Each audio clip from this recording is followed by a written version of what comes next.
This text, number one on my list. I wish that Spiegel talks at least a little bit of Bears just 3 days before one of the biggest regular season games we've had in quite a while. That's appreciated. I did talk a bunch of Bears last hour, and we will do so in our final segment of the day, as a matter of fact. So thank you very much.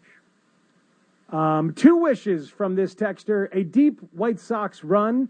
Even as a Cubs fan, I want good baseball in this city.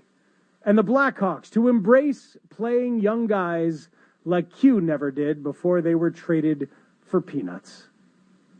There you go. That's an excellent wish.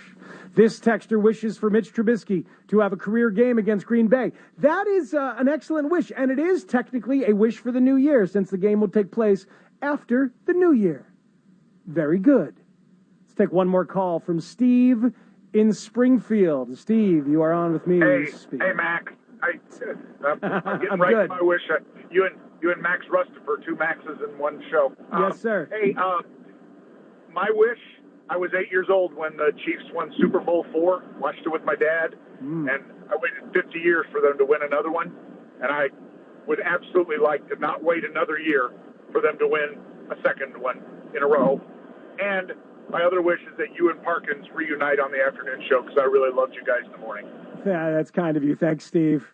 Otis Taylor in that Super Bowl IV. The Chiefs against who was the Chiefs and who'd they beat?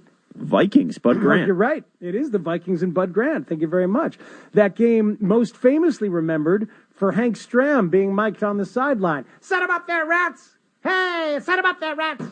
Keep matriculating the ball down the field, boys! Look at that! Look at that! The mentor! The mentor! 65 toss power track! Just keep matriculating the ball down the field, boys. That's it. 65 toss power trap. That's right, boys. The mentor. I love when we did the research on that and figured out he was the mentor and his rats were his assistant coaches.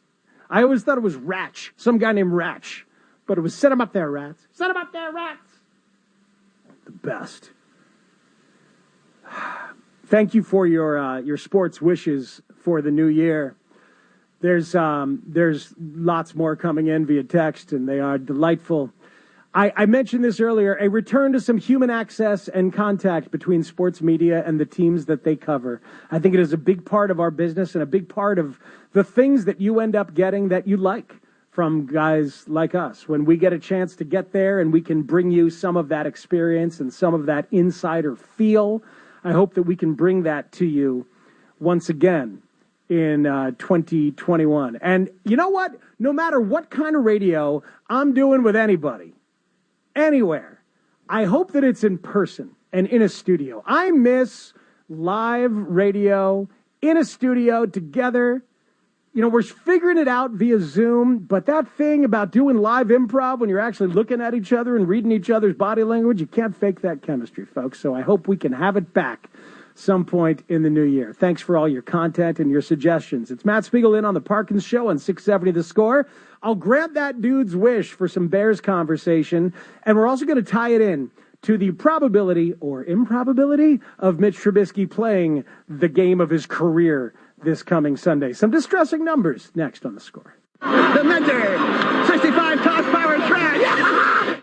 Mully and Hall, Chicago's #1 and most listened to sports morning show, period. Coach wants that. Do you believe they're going to be a playoff team? We should ask it that way, Dave. Yes, I do believe they're going to make the playoffs. I'll tell you why. I believe Arizona's going to get beat this week. So the Bears are going to be in, one way or another. Mully and Hall, mornings 5 to 9 a.m. on Sports Radio 670 The Score and 670thescore.com, Chicago's sports station.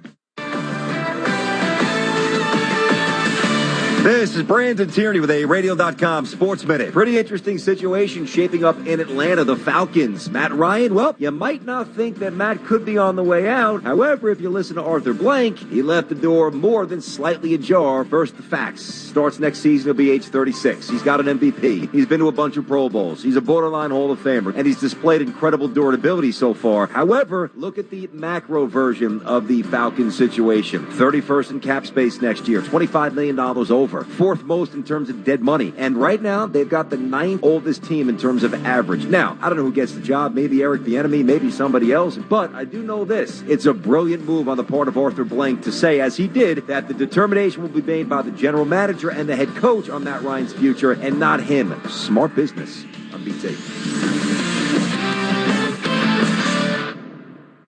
Purple Carrot is the plant-based